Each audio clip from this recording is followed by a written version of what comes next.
不光街上冷清呀，这那个商场也是冷冷清清的，除了工作人员，没有几个游客。很荣幸，我们都成了天选打工人。取点外卖，赶紧走吧。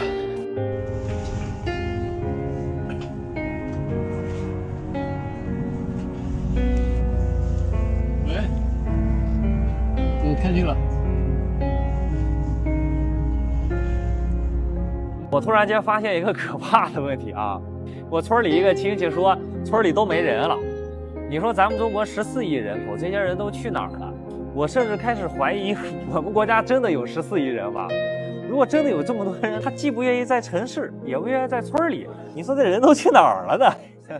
你有没有发现哦，杭州今年的人越来越少了？年后节后本来是返程高峰，然后今年呢有大把的房子租不出去，路上人也少了不少。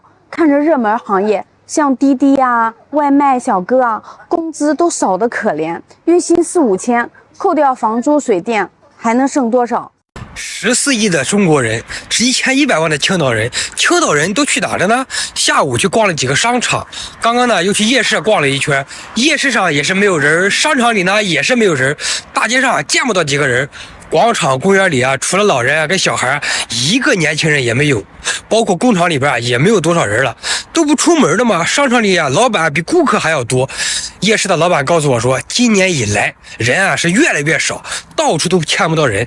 那么请问青岛咋就没人了呢？我记得小时候啊，到哪里去啊都是人挤人，去哪里啊都特别的热闹。青岛现在将近1100万人口了，谁能告诉我青岛人都去哪里了？10年前深圳人口刚破1000万的时候，街边大排档凌晨3点还在翻台，现在人口都快2000万了，可龙岗工业区空了，宝安城中村也安静了，就连海岸城、东门这样的顶流商圈都贴满了旺铺场上。你说深圳这些人都去哪里了？为什么感觉上海人越来越少了呢？你们有没有发现啊？除了旅游景点和医院以外啊，这人似乎都少了很多，商场比以前人少了一半，坐地铁现在都没那么拥挤了，经常看到还有空位，街上呢也看不到什么人了，市区也比以前空旷了不少，大家都去哪里了呢？有人说经济大环境不行，很多人都回老家发展去了，还有人说现在年轻人都不结婚了，生育率低，除了老人就是单身，所以啊人越来越少了。还有什么原因你们知道吗？你看上海这么豪华的品价，星期天呢一个人都没有，你看真的是一个人都没有。如果是在4、5线城市咱都能理解啊，但是这里是上海，中国的经济中心啊，中国14亿人都刺激不动大家去消费。哎，谁来给我说这是为什么？要知道现在中国多地都出现类似现象，城市还在扩建，但人流却在退潮。不少人开始怀疑，中国现在到底有多少人？你相信中国现在真的还有14亿人吗？为什么以前小时候中国人口不到12亿人，但是到处都很热闹，不管是大街上、商场里，就连我们以前曾经生活的村子里面都很热闹。但现在中国人口已经超过14亿人了，乡镇没人，县城也没人，就连曾经繁华的1、2线城市，在大街上都贴着旺铺转让。你说这人都去哪儿了？据最新的数据显示，如今中国已有 64.5% 的地区就有人口负增长状态。那么也就是说呢，超过60%的省份正在经历人口流失。这可不是一个简单的数字变化，它背后牵动的是整个社会结构的深层问题。从经济发展、教育资源到公共服务乃至制度运行，都会受到冲击。一旦失控，甚至可能引发系统性的连锁反应。最近相关部门公布了2024年河北省常住人口的数据。2024年河北省常住人口数据为7378万人，相对于2023年少了15万人。从2020年一直到2024年的数据来看呢，河北省的人口一直在减少。要知道2020年年末河北省常住人口是7464万人，到了24年就到了7378万人，这几年少了将近100万人。别小瞧这100万人，这100万人呢，相当于河北省一个人口大县的人口。外界认为，造成人口骤降的原因，既有生育意愿的下降，也有区域吸引力的减弱。说到人口减少，主要是2方面影响。第一，全国大环境，现在年轻人普遍都不愿意生孩子了，所以去年全国人口减少了139万。第二，当地的经济状况和产业结构留不住人，人口被虹吸到发达地区。这个最明显的例子就是东北了。2010年至今，东北人口已经流失了1300万。近日，当局开放了3胎政策，各种补贴旗下，也难以撬动年轻人的婚育意愿。也许这不仅是经济的警钟，更是社会的拐点。一个没有战争的国家，人口出生率断崖式下降，这个问题难道不值得我们深思吗？近几年出生人口比抗战时期的还低，战火纷飞的年代，吃不饱穿不暖，百姓流离失所，但是出生人口却超过了现在。难道我们遇到了比抗战时期还可怕的敌人吗？还记得30年前计划生育，父辈们想尽办法东躲西藏，都要把孩子生下来。反观现在，放开3胎，还有各种的政策奖励，人们却更不愿意生孩子了。到底是什么原因，可以在短短的10几年间彻底颠覆中国人1000年来的婚育观念？在这个和平、稳定、吃饱穿暖、教育、医疗都有保障的年代，年轻人却更不愿意生孩子了。而这并不是空穴来风，就在2016年，中国新生儿数量还高达1786万，短短8年时间几乎是腰斩。同时呢，我国的总和生育率也从当年的 6.0 一路跌至如今的 1.02， 仅比韩国略略高一点，排在全球的倒数第2。2017年之前，华南县新生儿是4位数啊，是几千的。到了2018年之后，就变成了3位数。截止到2024年末，去年出生人口是400多个孩子。今年啊，我国的新生儿的一个数量可能会跌破800万。这是个什么概念呢？就上世纪70年代，我国的总和生育率是6，几乎每家都有5、6个孩子，而今天的总和生育率只有 1.02， 直接排在全球倒数第2。更可怕的是什么？这一变化它来得非常之快。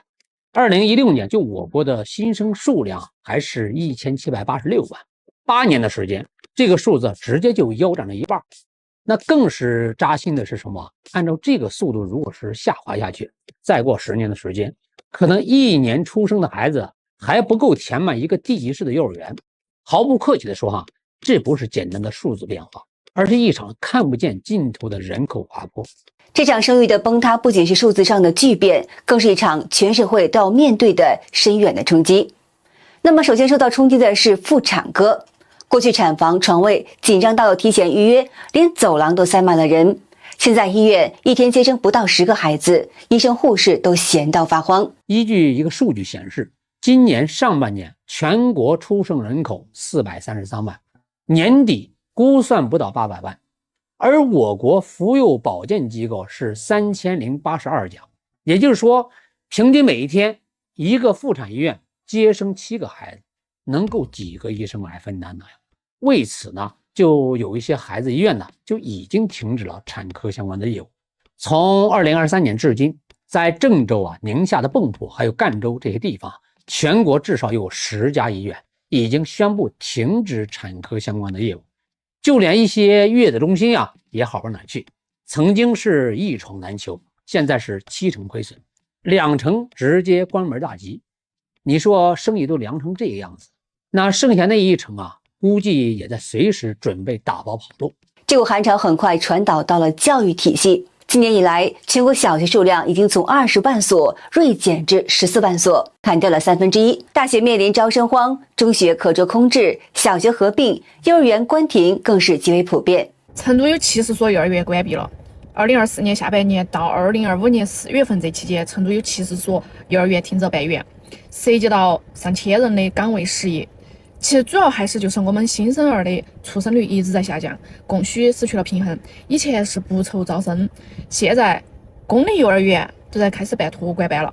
另外，图书文具、桌椅、教培、留学等相关产业被迫全面瘦身，母婴用品滞销，童装甩卖，奶粉厂商被迫清仓库存，整个消费链条都受到影响，甚至连车市和房市也受到牵连。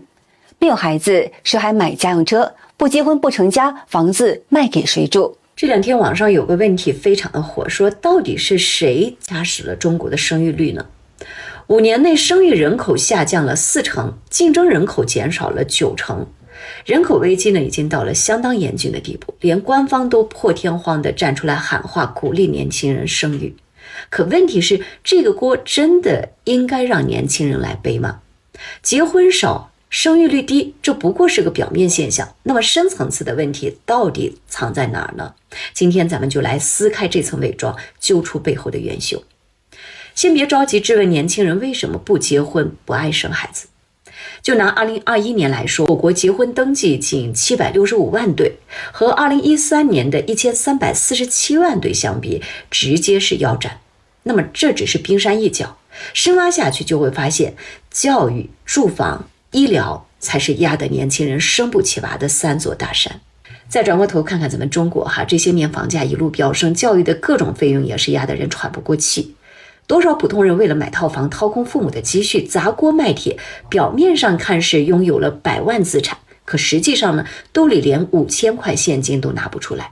那在这种情况下，谁敢轻易生娃呢？孩子一出生，奶粉、教育、医疗哪一样不需要钱呢？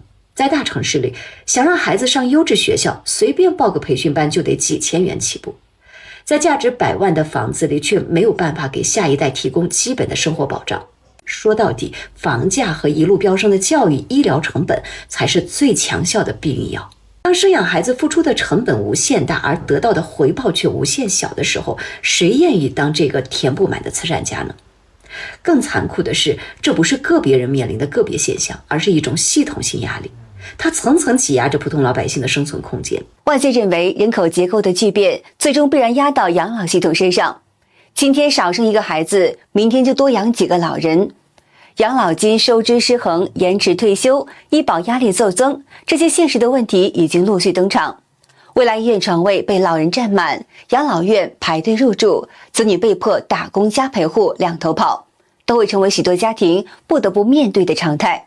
人口问题不只是统计学的题目，而是一条牵动国家未来的警戒线。